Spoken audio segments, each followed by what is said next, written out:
the technology, especially the terms of training, nutrition, and conditions of eat properly and to recover better than before, surprised me. Manchester right now, to compare with that club, I think it's behind, in my opinion, which is something that surprised me. A club with this dimension should be in the top of the tree, in my opinion, and they are not. Unfortunately, they are not in that level, but I hope the next years they can reach to be in a top level. Up next, Ronaldo's scathing verdict on what's gone wrong at Manchester United.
When you look at, United have had some of the best managers in the world follow Sir Alex Ferguson, and they've all been relative failures compared to other stages of their careers. Do you think that partly that's down to the structural element of this, that there just isn't the support that top managers need?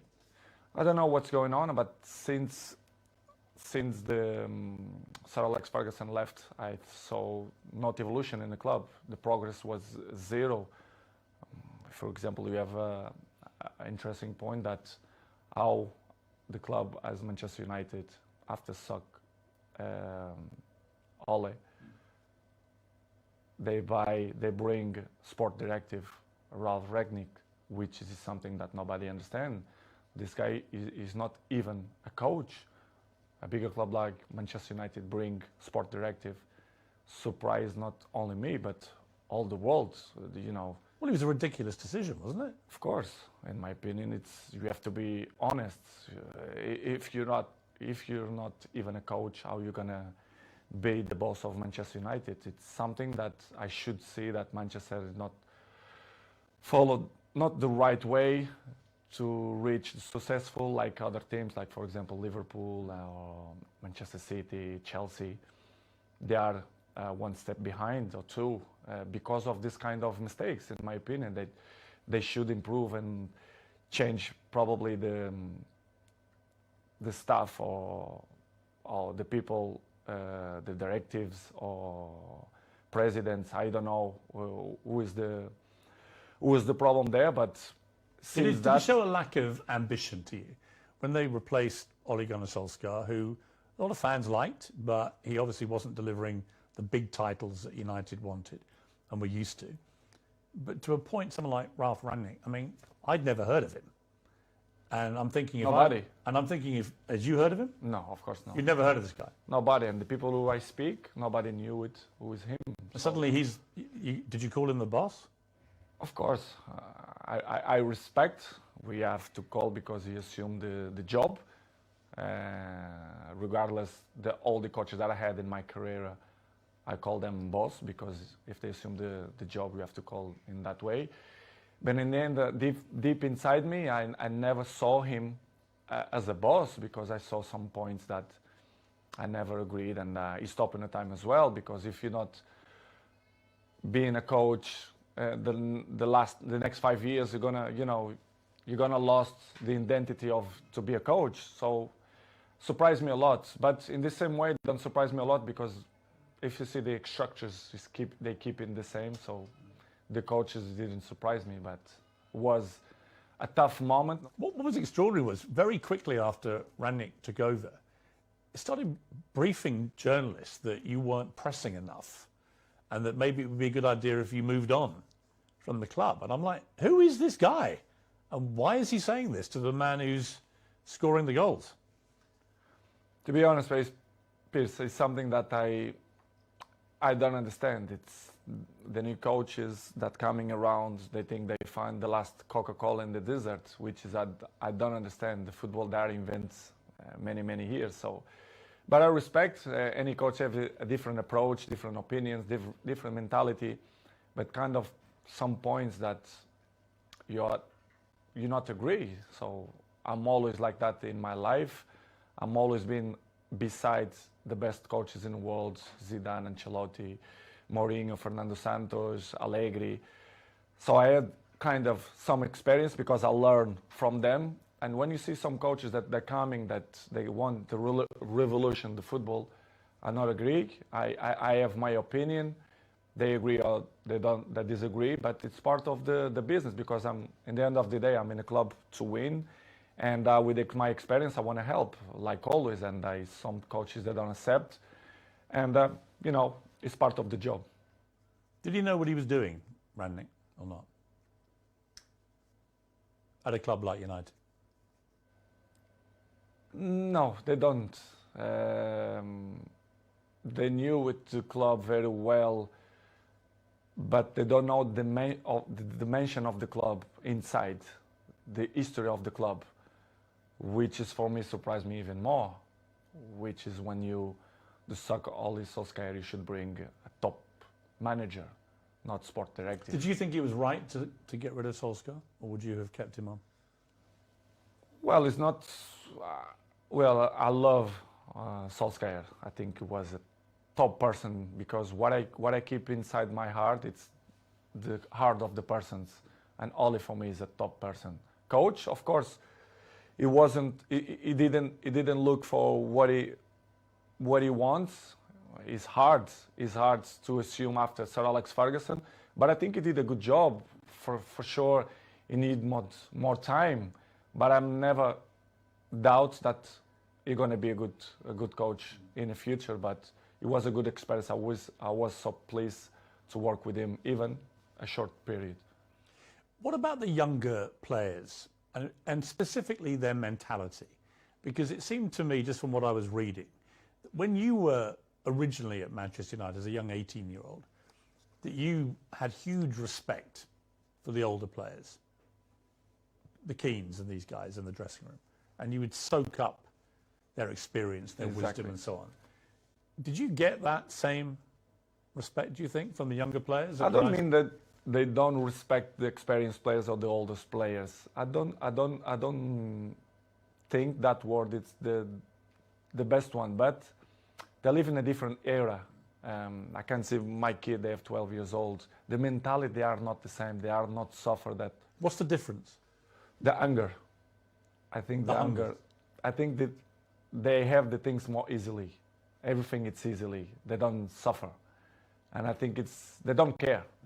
I don't mean only a few in Manchester United, but all the teams, all leagues in the world, the youngers, they are not the same of my generation.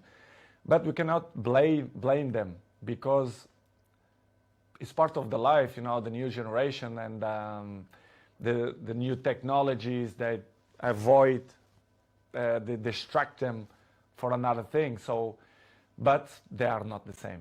They listen, but this is why we have 2 years. You listen from one side and they go away for another side. So don't surprise me, but in the same way, it's a little bit shame because if they have the best examples in front of your eyes and if they don't at least copy what you did for me, it's kind of weird because I remember when I was 18, 19, 20s, I'm always look to see the best players, Van Nistelrooy, Ferdinand, Roy Keane, and Giggs.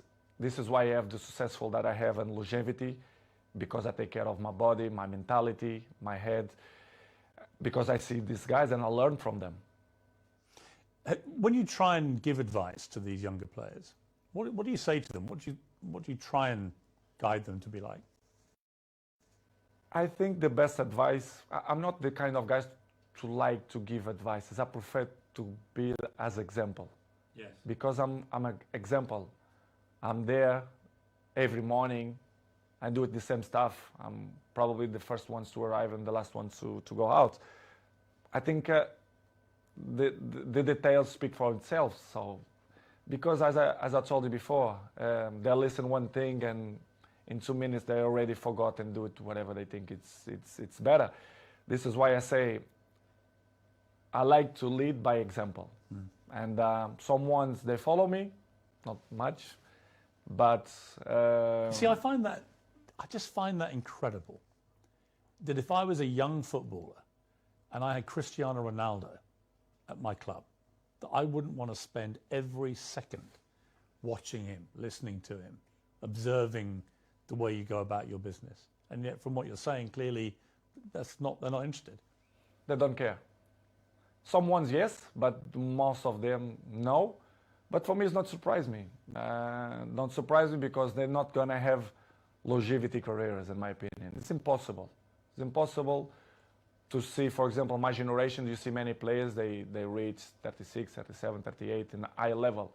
I think this generation, you're going to count by your hands how many going to reach in that level because these years of preparation, helps a lot. Who are the players in the world that you most admire for their mental strength, their attitude?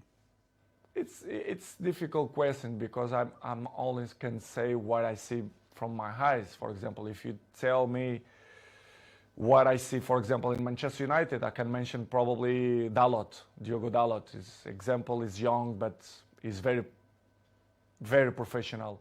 And I'm not doubt that he's gonna have longevity in the football because he's young, he's smart, intelligent, and he's very professional. You have a few ones more, but like him, it's difficult to see. Probably Martinez, Casemiro's 30s, but I will say Dalot. Coming next, Ronaldo opens up on the toughest moment of his life.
This is Talk TV.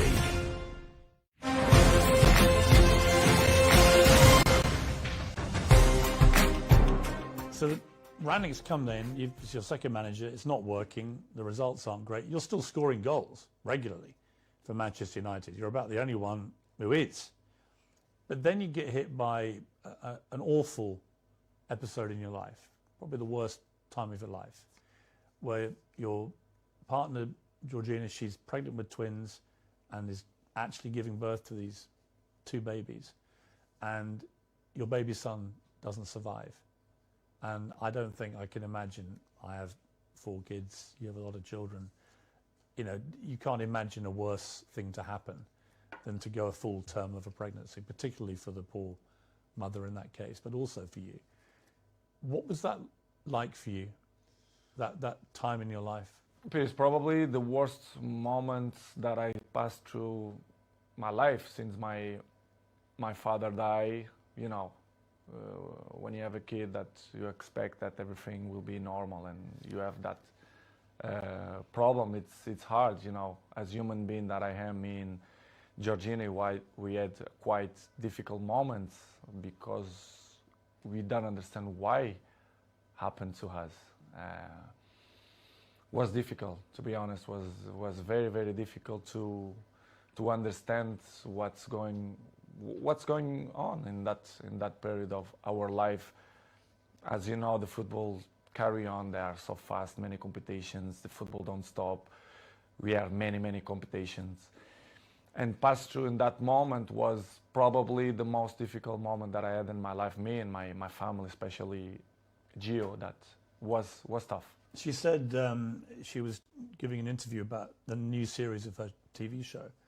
And she said in an interview, a big piece of my heart shattered. And I asked myself how I could carry on. I had the answer nearer than I thought. I looked into the eyes of my children, and there I saw the only way of doing it being all together. Yeah, I saw too. Yeah, this is why what we did.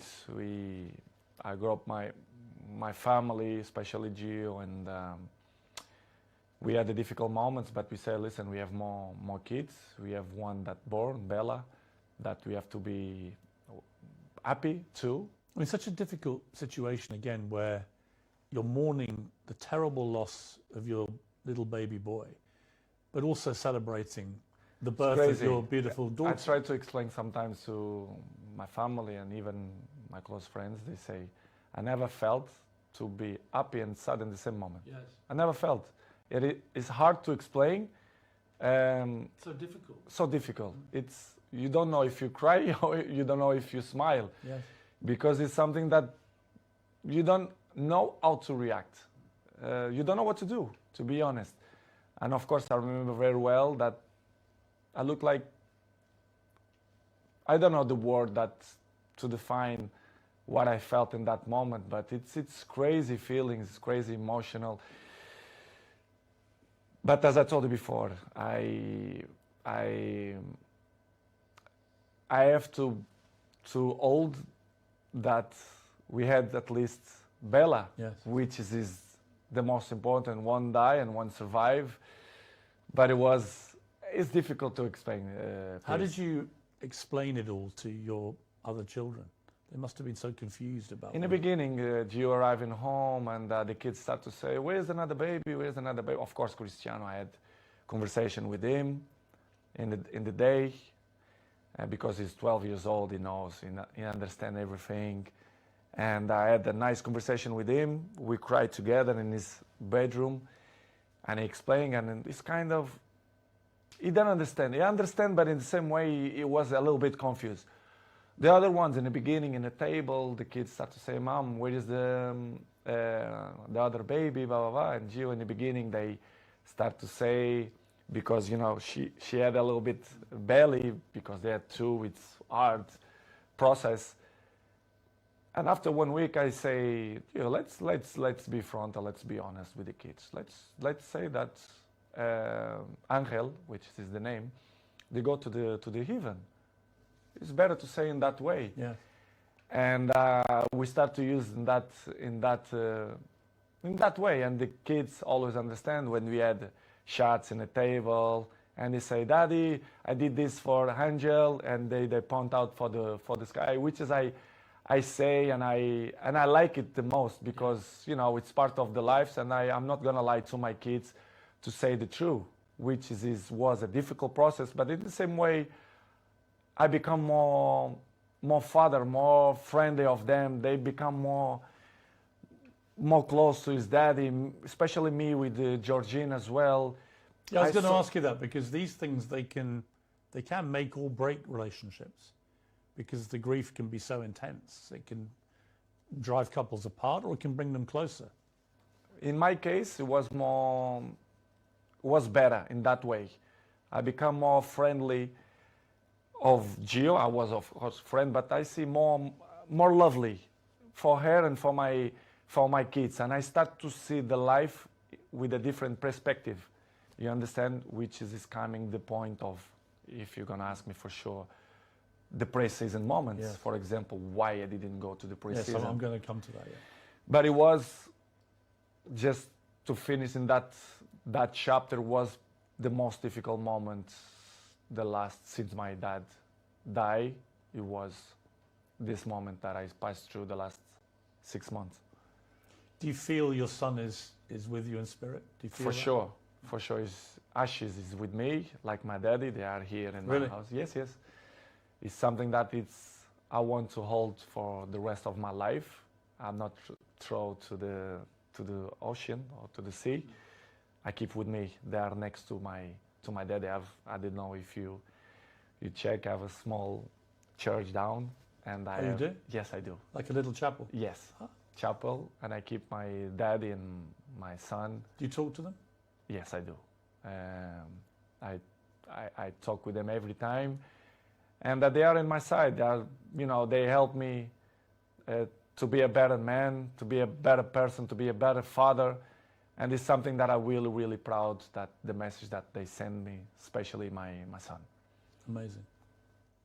You had an extraordinary reaction from football fans, obviously from Manchester United, but I think you must have been just so surprised by the outpouring of not just support, but Liverpool fans sang on the 7th minute of their next game, "You'll never walk alone."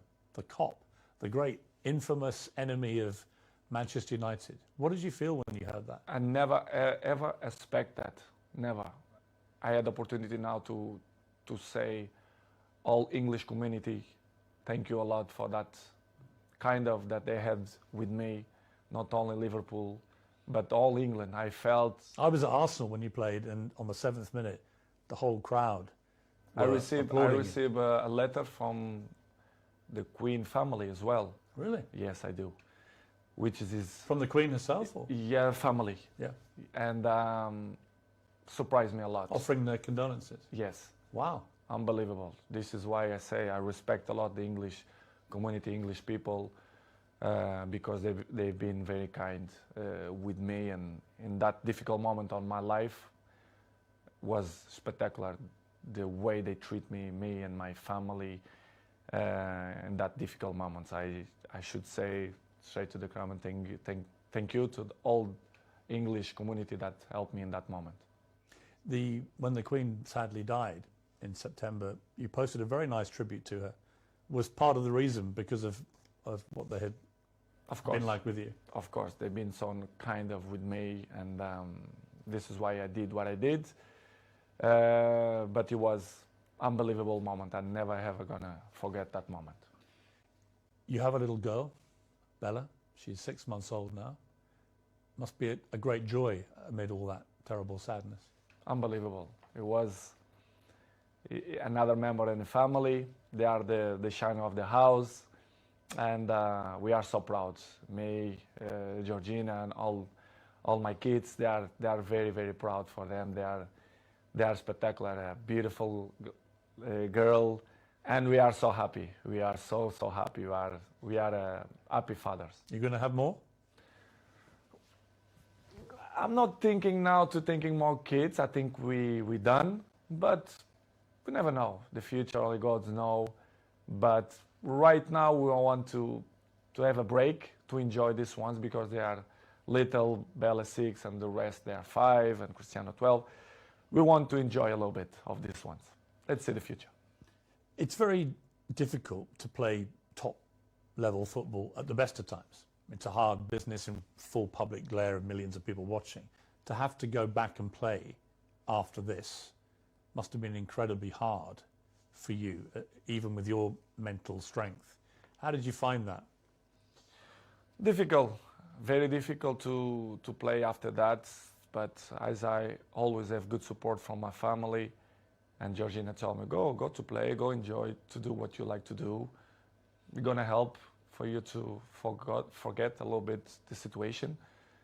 It was difficult, but in the same point, I think helps for you to, to don't thinking much about that. Even to training was good, but as you know, the football going so fast, and trainings, games, even the national team, the things going so fast, you don't even have a time to settle and say what's going on, because the things going so fast. But was good. Georgina helped me a lot to give me that possibility to say. She's a very strong woman. Yes, she did. Georgina. Yes. I mean, really strong. Yes. Just to be your partner is probably not an easy time a lot of the time, with all the attention all the time. But to go through what she's gone through and still get up and be there. We help each other. But she struggled when she was young, which is she look at life with a different eyes. Even she's young, but she suffer. She born in Argentina. She have his issues with his family as well. She live alone. She have interesting life and histories as well. And she helped me a lot. She's very mature for his age. We help each other. Sometimes when I'm a little bit down, she push me up, and I do it to the other side. So we are a nice couple. We help each other. So I'm really pleased that she's on my side. Any movement on the wedding bells, Cristiano? I'm not thinking now about that, but I can see in the future. I think she deserves, but it's something that not coming now in my plans, but in the future, yes, I want. Coming next, Wayne Rooney, Gary Neville. Ronaldo's got a message for both of you.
4 days after this terrible time in your life, United get a new manager, Erik ten Hag. Did you know much about him? A little bit through Ajax, the job that he did for Ajax. You end the season with 24 goals for Manchester United, including 18 in the Premier League, 6 in the Champions League. You were second in the Golden Boot for the English football. I mean, by any normal yardstick, that's an incredible performance. And yet you were still getting criticised. It was almost like, well, it's got to be your fault, even though you scored all the goals. Were you as bemused as I was that you were becoming the focal point for the criticism? I think it's easy to point out when you want to cover other things, to point out Cristiano Ronaldo. It's easy. Everyone know that press, they wanna put me in the first page because they know they will sell more, the interesting will be different. And I'm used to live like that because, I was 37, I know and I learn many things.